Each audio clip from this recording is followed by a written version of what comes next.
Fitriani, NIM 2124008. Baiklah, di sini saya akan menjelaskan materi mengenai perencanaan dan pendanaan keuangan jangka pendek dan manajemen kas dan surat berharga.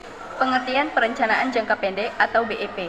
Secara umum, pengertian perencanaan adalah suatu proses menentukan hal-hal yang ingin dicapai atau tujuan di masa depan, serta menentukan berbagai tahapan yang diperlukan untuk mencapai tujuan tersebut.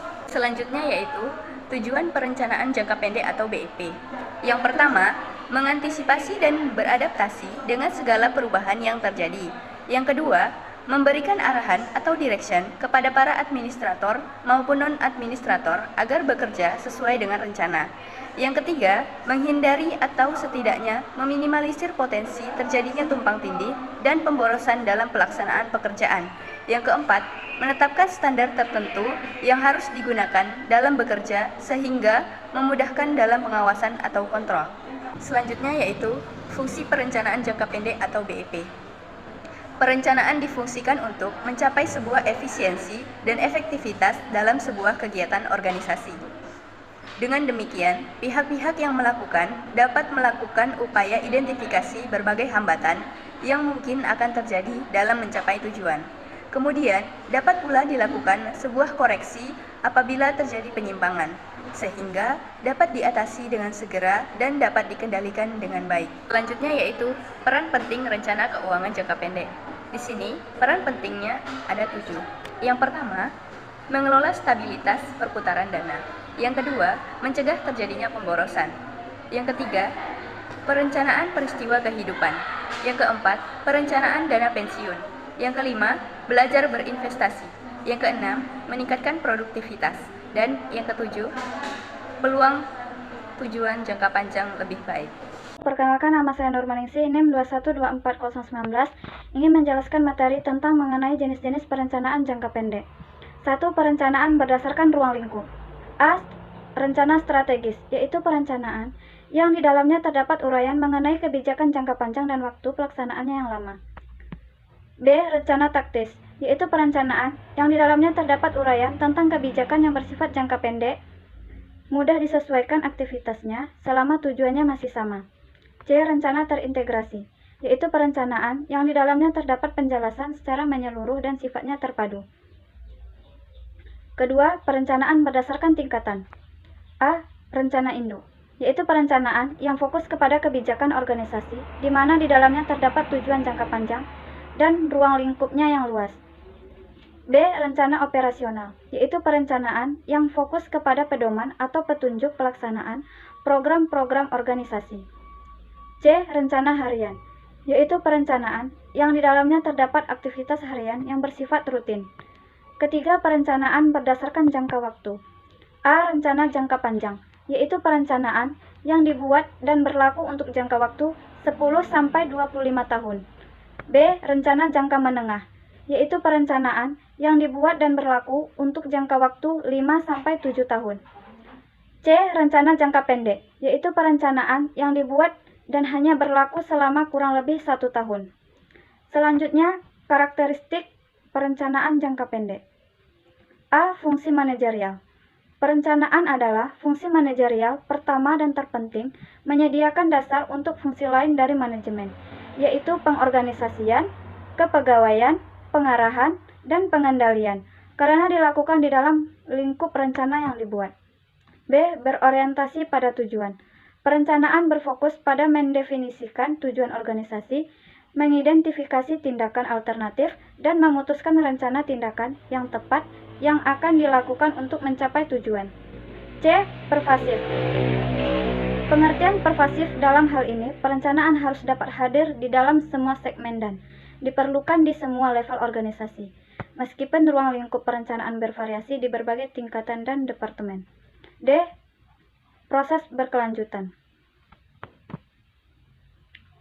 Rencana dibuat untuk jangka waktu tertentu, untuk 1 bulan, kuartal, tahun, dan seterusnya. Setelah periode tersebut berakhir, rencana baru dibuat dengan mempertimbangkan persyaratan dan kondisi organisasi saat ini dan di masa depan. E. Proses intelektual. Perencanaan merupakan proses latihan mental yang melibatkan penerapan logika, berpikir, memperkirakan, membayangkan secara cerdas dan berinovasi, dan lain-lain. F. Futuristik. Dalam proses perencanaan, kita dapat mengintip masa depan. Ini mencakup memproyeksikan masa depan, melakukan analisis, dan memprediksinya sehingga organisasi dapat menghadapi tantangan masa depan dengan secara efektif. G. Pengambilan keputusan. Keputusan dibuat mengenai pilihan tindakan alternatif yang dapat dilakukan untuk mencapai tujuan. Alternatif yang dipilih harus terbaik di antara semua pilihan, yang memiliki paling banyak kelebihan dan sedikit kekurangan. Selanjutnya, pengertian pendanaan jangka pendek. Pendanaan jangka pendek adalah dana pinjaman yang diberikan oleh lembaga perbankan untuk melakukan sesuai yang harus dibayarkan dalam jangka waktu maksimal 1 tahun. Perkenalkan, nama saya Putri Ayu Desmita dengan NIM 2124042. Baiklah, di sini saya akan menjelaskan mengenai manfaat pendanaan jangka pendek. Manfaat pendanaan jangka pendek ini terdiri atas 4. Yang pertama itu ada tidak kesulitannya ketika dalam keadaan darurat. Yang kedua, mendapatkan kebutuhan dengan cepat. Yang ketiga, pilihan alternatif bagi orang yang sulit menabung. Yang terakhir yaitu persyaratan yang lebih mudah. Selanjutnya yaitu sumber pendanaan jangka pendek. Sumber pendanaan jangka pendek ini ada 2. Yang pertama itu ada pendanaan spontan. Yang kedua itu ada pendanaan tidak spontan. Pendanaan spontan itu contohnya adalah utang pajak. Sedangkan pendanaan tidak spontan contohnya adalah leasing, kredit tanpa agunan atau KTA, pinjaman dan kredit. Pengertian manajemen kas. Manajemen kas merupakan sekumpulan aktivitas atau kegiatan dalam perkiraan, merencanakan, mengumpulkan, mengeluarkan, serta juga menginvestasikan dari suatu perusahaan supaya dapat atau bisa berorientasi dengan lancar. Manajemen kas juga memiliki tujuan. Secara umum, tujuan manajemen kas yaitu untuk dapat mempertimbangkan resiko dana imbalan hasil supaya terjadinya keseimbangan antara memiliki terlalu banyak atau juga terlalu sedikit. Perkenalkan, nama saya Putri Handayani dengan NIM 2124039. Baiklah, selanjutnya aspek manajemen kas. Aspek manajemen kas ini terbagi menjadi 4. Yang pertama, administrasi kas harian. Administrasi kas harian ini fungsinya untuk dapat atau bisa menilai kemampuan perusahaan dalam menghasilkan kas. Yang kedua adalah budget kas. Budget kas ini juga sangat penting dalam penganalisaan aktivitas atau kegiatan perekonomian supaya bisa atau dapat berjalan dengan baik serta sesuai tujuan perusahaan. Yang ketiga adalah persediaan besi kas.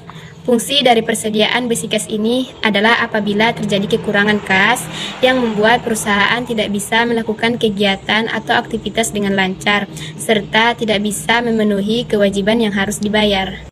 Yang terakhir adalah motif manajemen kas. Motif manajemen kas ini terbagi menjadi 4. Yang pertama, motif transaksi. Motif transaksi ini adalah apabila perusahaan membutuhkan uang tunai untuk membiayai aktivitas atau kegiatan sehari-hari perusahaan, misalnya menggaji karyawan, membeli barang, membayar tagihan, serta membayar hutang. Yang kedua adalah motif berjaga-jaga. Tujuan dari motif berjaga-jaga ini adalah untuk berjaga-jaga atau antisipasi apabila ada kebutuhan yang tak terduga atau mendesak. Yang ketiga adalah motif spekulasi. Motif spekulasi ini gunanya untuk mengambil keuntungan apabila ada kesempatan. Yang terakhir adalah motif compensating grants. Motif tersebut berkaitan dengan adanya keterpaksaan perusahaan dalam meminjam di bank. Baiklah, selanjutnya adalah model manajemen kas. Model manajemen kas ini terbagi menjadi 2. Yang pertama, model persediaan atau manajemen kas model Baumol. Yang kedua, manajemen kas model Miller-Orr. Selanjutnya, pengertian surat berharga. Surat berharga adalah surat yang diadakan oleh seseorang sebagai pelaksana pemenuhan suatu prestasi yang merupakan pembayaran harga sejumlah uang. Ciri-ciri surat berharga. Yang pertama, harus ada nama jelas termasuk jabatan dan identitas. Yang kedua, surat merupakan sebuah dokumen tertulis. Yang ketiga, mencantumkan akta perintah atau janji bayar. Yang keempat, tertulis tanggal jatuh tempo atau tanggal pembayaran maupun skema yang disesuaikan. Yang kelima, terdapat tanda tangan dari pihak terkait yang dibubuhkan di atas materai berdasarkan ketentuan yang berlaku. Yang keenam, tercantum nama pihak yang bertanggung jawab atas pembayaran surat. Dan yang terakhir, harus mencantumkan tanggal dan tempat surat dibuat. Perkenalkan, nama saya Rizky Lestari dengan NIM 2124028. Ingin menjelaskan tentang ini surat berharga.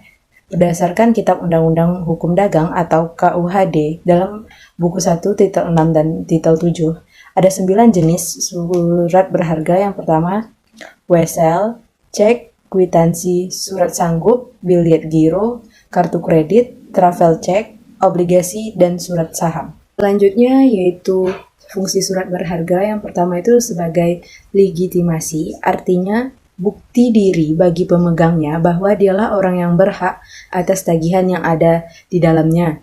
Berlakunya azas legitimasi pada surat adalah untuk memperlancar peredaran lalu lintas pembayaran sesuai dengan fungsi dan tujuan penerbit surat. Yang kedua yaitu surat bukti utang. Sesuai dengan unsurnya, surat ini juga berfungsi sebagai surat bukti tuntutan hutang, artinya ada perikatan yang harus ditunaikan oleh penanda tanganan akta. Sebaliknya, penerima akta itu mempunyai hak menuntut kepada orang yang menandatangani akta tersebut. Yang ketiga yaitu pembawa hak. Dalam kaitannya dengan fungsi pembawa hak, maka dalam surat ini pemegang hak dapat menuntut sesuatu kepada debitur, sehingga hak tersebut melekat pada akta surat seolah-olah menjadi satu atau senyawa. Yang keempat, mudah diperjualbelikan. Surat ini adalah alat untuk memindah hak tagih, artinya dapat diperjualbelikan atau dipindah tangankan kepada pemegang berikutnya setiap saat apabila dikehendaki oleh pemegangnya. Namun, dengan catatan harus diberi bentuk kepada pengganti atau bentuk kepada pembawa. Kesimpulan pada materi kali ini adalah perencanaan adalah tahapan paling penting dalam fungsi manajemen. Tanpa adanya perencanaan, maka fungsi manajemen yang lainnya seperti pelaksanaan, pengontrolan, dan pengawasan tidak akan berjalan dengan baik. Sehingga dapat dikatakan perencanaan yang baik akan memungkinkan tercapainya tujuan dari suatu kegiatan atau aktivitas yang direncanakan. Adapun tujuan dan manfaat dari perencanaan itu sendiri pada dasarnya ialah sebagai pedoman, arahan, standar pengawasan, alat untuk berkoordinasi dalam melakukan suatu kegiatan yang direncanakan. Selanjutnya, ruang lingkup dari perencanaan itu sendiri terdiri dari perencanaan dari dimensi waktu, dimensi spesial, dimensi tingkat teknis perencanaan, dan dimensi jenis.